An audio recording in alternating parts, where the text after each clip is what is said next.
Welcome to music सुने अनसुने one. आज की वीडियो में हम बात करेंगे मशहूर शायर और मशहूर गीत लेखक यानी सॉन्ग राइटर जिनका रफ़ी साहब के साथ बहुत अच्छा सफ़र रहा है। वो हैं शकील बदियानी। इनकी पैदाइश हुई थी 3 अगस्त 1916 को आगरा, इंडिया में। इनकी वफ़ात हुई 20 अप्रैल 1970 को मुंबई में। और इसी तरह रफ़ी साहब की पैदाइश हुई 24 दिसंबर 1924 को कोटला सुल्तान सिंह, इंडिया में, और वफात हुई 13 जुलाई 1980 को मुंबई में। आगाज़ दोनों का कमाल का था। दोनों फनकारों का आगाज़ और दौरे शुरुआत ही मुश्किल में थे, मगर आहिस्ता आहिस्ता दोनों ने अपनी जगह इंडस्ट्री में बनाई और साथ में बड़े अनमोल तोहफे बनाए। लोगों को आज भी याद हैं। उन्होंने बहुत सारे मौसीकारों के साथ काम किया, जैसे नौशाद, रवि। रफ़ी साहब ने उनके लिखे गानों को बड़ा खूब रंग भरी आवाज़ से जान डालकर कामयाब किया, जैसे देदार 1951 में, बैजू बावरा 1952 में, मदर इंडिया 1957 में, मुगल आज़म 1960 में, गंगा जमुना 1961 में, मेरे महबूब 1963 में। इन सब फिल्मों से उन्होंने स्टैंड आउट किया था। फिर चौदहवीं का चांद हो क्या गाना फिल्म चौदहवीं का चांद 1960 के कमाल के गाने लिखे थे और रफ़ी साहब ने आवाज़ दी थी।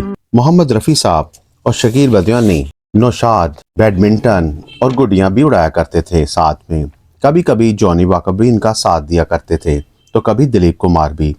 और शकील बदियानी रफ़ी साहब के साथ घरेलू ताल्लुकात थे उनके। तीनों लोग कमाल का काम किया था फिल्म इंडस्ट्री के लिए। रफ़ी साहब ने एक इंटरव्यू में बताया था कि शकील बदियानी और मैं दोनों अपने कमरे में बैठे हुए थे। उस दौर में बड़े सादगी हुआ करती थी। सुबह सुबह 8 से 7 बजे वो आते थे और बहुत से अशार पढ़ा करते थे और कंट्रीब्यूशन से अशार बनाए जाते थे। एक दफ़ा वो रवि के साथ चौदहवीं का चांद का गाना लिख रहे थे। एक दफ़ा एक टाइटल सॉन्ग रवि के जहन में चल रहा था, चौदहवीं का चांद मगर कैसे बने, तो शकील को बुलवाया और पहला हिस्सा सुनाया।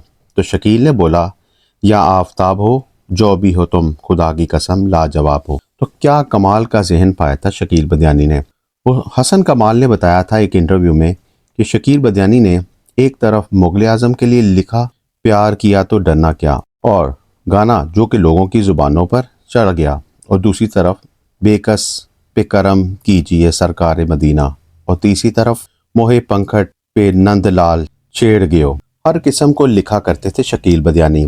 शकील बदियानी के गानों में एक कशिश थी जिसने मुझे अपनी तरफ अट्रैक्ट किया कि वो अल्फाज बड़े आसान इस्तेमाल किया करते थे।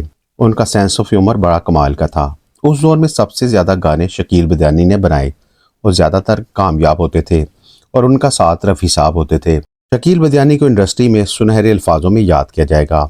उनका साथ रफ़ी साहब के साथ बड़ा कमाल था।